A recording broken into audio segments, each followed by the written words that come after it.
2025 midterm elections gagawing standard ng COMELEC sa susunod na halalan. Inihikayat po ang 18% na hindi bumoto. Bumoto sila. Detalye na balita mula kay Giselle Ricaport, RH15. Giselle, good morning. Good morning, Kuya Angel. Gagawing panukatan ng Komisyon ng Eleksyon ng 2025 midterm election sa mga susunod pang halalan. Sa General Membership Meeting ng Kapisana ng mga broadcaster ng Pilipinas sa Makati City, sinabi ni COMELEC Chairman George Garcia na hindi na dapat bumaba pa sa ganitong standard ng eleksyon kung hindi man mahigitan ng 2028 presidential election.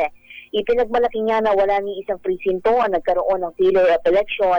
82.2% ang voter turnout na siyang pinakamataas sa kasaysayan ng mga naging midterm election. At nakiisa rin daw yung mga kabataan na akala ng karamihan tatahitahimik lamang at walang pakialam. Sinabi pa ng COMELEC Chairman na may 30 guro ang hindi nakapagsilbi noong eleksyon pero hindi dahil sa pananakot o pangaharas kundi dahil nagkaroon ng sakit ng 10 habang may kaanak naman na kandidato ang 20 iba pang kaguruan. Aminado naman si Garcia na hamon ngayon sa COMELEC kung paano hihikayating bumoto ang 18% hindi natiisa sa 2028 midterm election. Binanggit naman niya na misinformation yung pinakamalaking naging hamon sa kanila sa nagdaang halalan. Naging kabi-kabilaan niya yung sinalo nilang pagyurak sa integridad ng komisyon sa social media, kagaya ng umano'y dayaan sa eleksyon pero nanalo naman yung mga nasa likod ng ganitong impormasyon. Samantala, isusulong ng full body ang early voting law para sa priority sectors, kagaya ng mga senior citizen, persons with disability at mga buntis. Nais ng COMELEC na bigyan ng ilang araw ang priority voters na bumoto na bago pa man ang halalan imbes na early voting hours lamang upang mapaluwag daw yung mga polling precinct.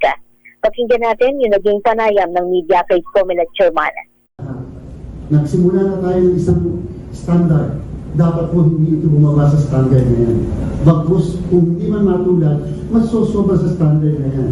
And that is how we become a mature society, a mature Philippines. Dapat na ipakita natin, magtutuloy-tuloy ang mga yan, lalo na sa 2028 presidential and vice presidential election. Ang hamon sa COMELEC ngayon, paano makukumbinsi pa yung natitira po na 18% ng mga kababayan natin na hindi bumoto?